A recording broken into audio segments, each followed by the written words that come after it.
Try कराल तरच समजणार ह्याची खरी चव। ती तुम्ही गुड डे बिस्किटची ॲड तर पाहिलीच असाल टीव्हीवरती।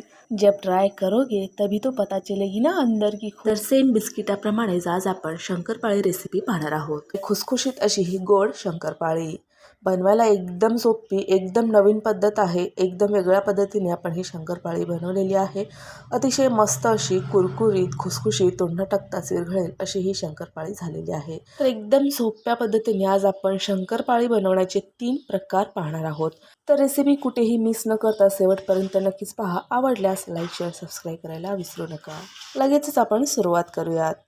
तर इथे मी अर्धी वाटीपेक्षा थोडंसं कमी साखर घेतलेलं आहे। पाहू शकता तुम्ही एका भांड्यामध्ये ही साखर काढून घेतली। आता 1/4 वाटी दूध घेतलेलं आहे, म्हणजे पाव वाटी दूध घेतलेलं आहे, म्हणजे अर्ध्या वाटीपेक्षा आपल्याला कमी दूध इथं घ्यायचं आहे। आता साखरेमध्ये घालून घेतलं। आता हे मिश्रण गॅसवरती ठेवून आपल्याला साखर वितळेपर्यंत हे सतत ढवळत मिश्रण हा एकजीव करून घ्यायचा आहे। दुधामध्ये साखर वितळली की गॅस बंद करायचा आणि मिश्रण आपल्याला पूर्णपणे थंड करून घ्यायचं आहे।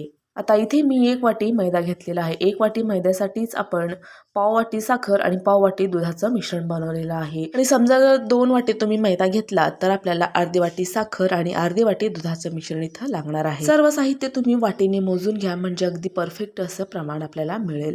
तर हा मैदा मी चाळणीने चाळून घेतला आहे, म्हणजे गुठळ्या राहणार नाही, कचरा असेल तोही निघून जाईल।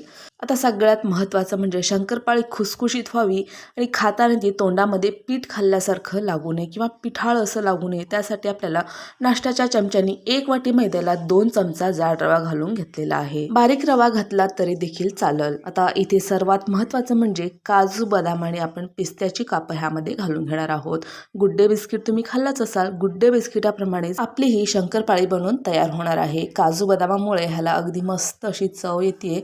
आता बारीक अशी काप करून आपण ह्यामध्ये हे घालून घेतलं। आता काजू बदाम आणि पिस्त्यामध्ये तुम्हाला जो पदार्थ आवडत नाही तो तुम्ही स्किप जरी केला तरी देखील चालेल, किंवा पूर्णतः स्किप जर केला तरी देखील चालेल। आता 1 वाटी मैद्याला नाश्त्याच्या चमच्याने 2 चमचा मी तूप गरम करून घालून घेतला आहे, म्हणजेच पाव वाटीला 1 चमचा कमी तूप आपल्याला इथं घालायचं आहे। 2 वाटी जर मैदा घेतला तर पाव वाटी तूप गरम करून घालून घेऊ शकता।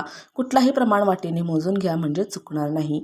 आता गरम गरम तूप असल्याने आपण हे चमच्याने चांगलं असं मिक्स करून घेणार आहोत। गरम तूप घातल्यामुळे शंकरपाळी आणखी देखील खुसखुशीत असे बनवून तयार होतात, खायला देखील टेस्टी लागतात। आता थोडंसं थंड झालं की आपल्याला हाताने अशा पद्धतीने चोळून चोळून तूप चांगलं मिक्स करून घ्यायचं आहे। ह्या पिठाचे लाडू बनवले की अगदी सहज बनवून तयार होतो, पाहू शकता इतपत आपल्याला हे मिक्स करायचं आहे। आता चांगलं मिक्स झालं की ह्यामध्ये आपण साखरेचं आणि दुधाचं मिश्रण इथं घालून घेणार आहोत। साखरेचं आणि दुधाचं मिश्रण तुम्ही पाहू शकता अर्ध्या वाटीला 1 चमचा कमी आपलं हे मिश्रण तयार झालेलं आहे। आता थोडं थोडं करतच आपल्याला हे मिश्रण घालून घ्यायचं आहे, एकदाच टाकायचं नाही, नाहीतर ते अंदाज कळणार नाही आणि पीठ आपलं एकदम पातळ होऊन जाईल। तर पाहू शकता इथं घट्टसर असं मी पीठ मळून घेतलेलं आहे, सैल पीठ अजिबात मळायचं नाही। आता हा आपण मळून घेतलेलं पीठ एक 10 मिनिटे रेस्टसाठी साईडला झाकून ठेवून दिलं होतं, कारण ह्यामध्ये आपण रवा वापरलेला आहे। रवा चांगला फुगला जातो आणि पीठ भिजल्यानंतर पाहू शकता तुम्ही एकदम टाईट असं डो बनवून तयार झालेलं आहे। आता 1 चमचा साखरेचं आणि दुधाचं मिश्रण मी थोडंसं शिल्लक ठेवलं होतं, त्यातलंच आपल्याला ह्या पिठावरती थोडंसं हपका द्यायचं आहे आणि अशा पद्धतीने चांगलं असं मिनिटभर आपल्याला हे मळून घ्यायचं आहे। तुम्ही चेचून जरी घेतला पीठ तरी देखील खूप छान होईल, आणखी खुसखुशीत अशी शंकरपाळी बनवून तयार होईल। आता हा पीठ मी चांगलं 1 मिनिटभर अशा पद्धतीने मळून घेतलेला आहे। थोडंसं लाटायला सोपं जातं, असं जर आपण मळून घेतलं तर चिरणार नाही जास्त। शंकरपाळी लाटताना पाहू शकता चांगलं असं थोडंसं मऊ असा हा गोळा मी बनवून घेतलेला आहे। आता हा गोळा जसा आपण चपाती लाटतो तशाच पद्धतीने आपल्याला हे लाटून घ्यायचं आहे। तर अशा पद्धतीने हे मी लाटून घेतलेलं आहे। पाहू शकता खूप पातळ आपल्याला लाटायचं नाही, थोडंसं जाडसर असं ठेवायचं आहे। पाहू शकता तुम्ही इतपत हा जाड ठेवलेला आहे। आता अशा पद्धतीने चाकूने आपल्याला हे कापून घ्यायचं आहे। जशा आकारामध्ये तुम्हाला शंकरपाळी आवडतील तशा आकारामध्ये तुम्ही हे कापून घेऊ शकता। आता अशा पद्धतीने चौकोनी आकारामध्ये ही शंकरपाळी मी कापून घेतली आहे। खूप मोठी सुद्धा आपल्याला कापायचं नाही, कारण आपण तेलामध्ये शंकरपाळी तळायला घेतलं तर तिब्बल ते चोबल ही शंकरपाळी फुगून तयार होतात। त्यासाठी छोट्या आकारामध्येच आपल्याला शंकरपाळी कट करून घ्यायची आहे, ते दिसायला सुद्धा छान असे दिसतात। पाहू शकता अशा पद्धतीने एवढी जाड मी ही शंकरपाळी कापून घेतलेली आहे। अशाच पद्धतीने आपल्याला कापून घ्यायची आहे, खूप जास्त पातळ देखील नाही, खूप जास्त जाड देखील नाही। आता आपण हे तळून घेणार आहोत। तर इकडे लाटताना मी गॅसवरती तेल गरम करायला ठेवलं होतं। आता तेल कितपत गरम असावं एकदम मध्यम आचेवरती मध्यम गरम आपल्याला हे तेल करून घ्यायचं आहे. गॅसची फ्लेम मोठी करून खूप जास्त कडकडीत धूर निघेपर्यंत तेल अजिबात गरम करायचं नाही, नाहीतर बाहेरून पूर्ण जळून जातील आणि आतून कच्चे राहतील. चांगली फुगणार सुद्धा नाही, दिसायला सुद्धा छान दिसणार नाही, पूर्ण करपून जाईल. तर इथे मी सुरुवातीपासून तळेपर्यंत पूर्ण शंकरपाळी मध्यम ते कमी आचेवरतीच ही तळून घेतलेली आहे. पाहू शकता अगदी मस्त एकूण एक शंकरपाळी छान अशी टम्म फुगलेली आहे. पाहू शकता आणि खूप जास्त देखील आपल्याला हे तळून घ्यायचं नाही, तर ह्याचा कलर डार्क होतो आणि खायला देखील छान लागत नाही, दिसायलाही छान दिसत नाही. एवढंच आपल्याला इथंपर्यंतच हे तळून घ्यायचे आहेत. अशा पद्धतीने आपण ही पहिली शंकरपाळी पूर्णपणे तळून घेतलेली आहे. पाहू शकता अगदी मस्त अशी खुसखुशीत, दिसायलाही अगदी सुंदर अशी ही शंकरपाळी बनवून आपली तयार झालेली आहे. तर एकदम नवीन पद्धतीने खुसखुशीत अशी तोंडात विरघळणारी ही पहिली शंकरपाळी बनवून तयार आहे. आता दुसरी पद्धत पाहूया. तर आपण जो सुरुवातीला पीठ मळून घेतलं होतं शंकरपाळीसाठी, तोच इथं एक पिठाचा गोळा घेतलेला आहे, लाटून घ्यायचं आहे. अशा पद्धतीने पाहू शकता जाडसरच लाटायचं आहे, चपाती एवढं आपल्याला पातळ लाटायचं नाही. आता हे लाटून घेतलेली ही चपाती अशा पद्धतीने दुमडून घ्यायची आहे. पाहू शकता तुम्ही अशा पद्धतीने हे मी दुमडून घेतलं. आता चांगलं असं हे लाटायला यायला पाहिजे, एवढं आपल्याला हे चांगलं असं हे बनवून घ्यायचं आहे. तर अशा पद्धतीने लाटायला येईल एवढं आपल्याला हे गोळा बनवायचं आहे. आता अगदी हलक्या हाताने दोन्ही साईडने आपल्याला ही शंकरपाळी लाटून घ्यायची आहे. असंही आपल्याला तळताना शंकरपाळी लाटायला वेळ लागतोच, तर अशा पद्धतीने आपण नक्कीच ट्राय करू शकतो.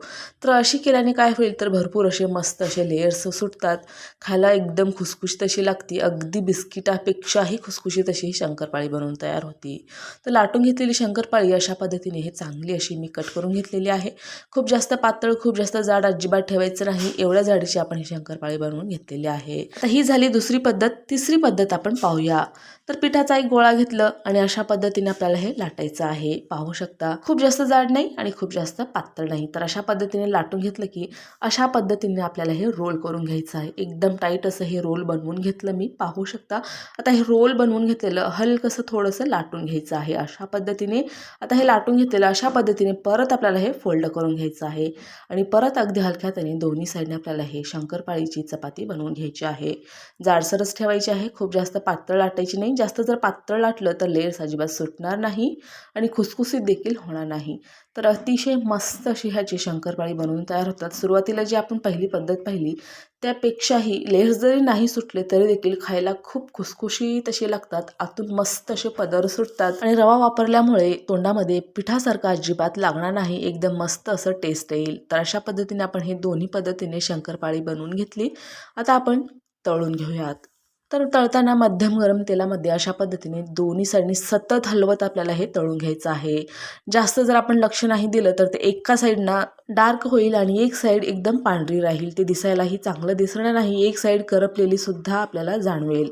तर अशा पद्धतीने गोल्डन ब्राऊन कलरमध्ये आपल्याला ही शंकरपाळी तळून घ्यायची आहे. शंकरपाळी तळल्यानंतर देखील त्याची मिनिटभर शिजण्याची प्रोसेस ही चालूच असते, त्यामुळे आपल्याला जास्तही खूप करपवून घ्यायचं नाही. तर अशा पद्धतीने ही शंकरपाळी मी तळून घेतलेली आहे. पाहू शकता अगदी मस्त अशी बिस्किटाप्रमाणेच खुसखुशीत, खायला तर खूप जास्त टेस्टी अशी ही शंकरपाळी बनवून तयार आहे. तर ह्या दिवाळीला नक्कीच तुम्ही अशा पद्धतीने शंकरपाळीचे 3ही प्रकार ट्राय करून पहा, खूप जास्त आवडेल तुम्हाला. रेसिपी आवडल्यास कमेंट करून सांगायला विसरू नका.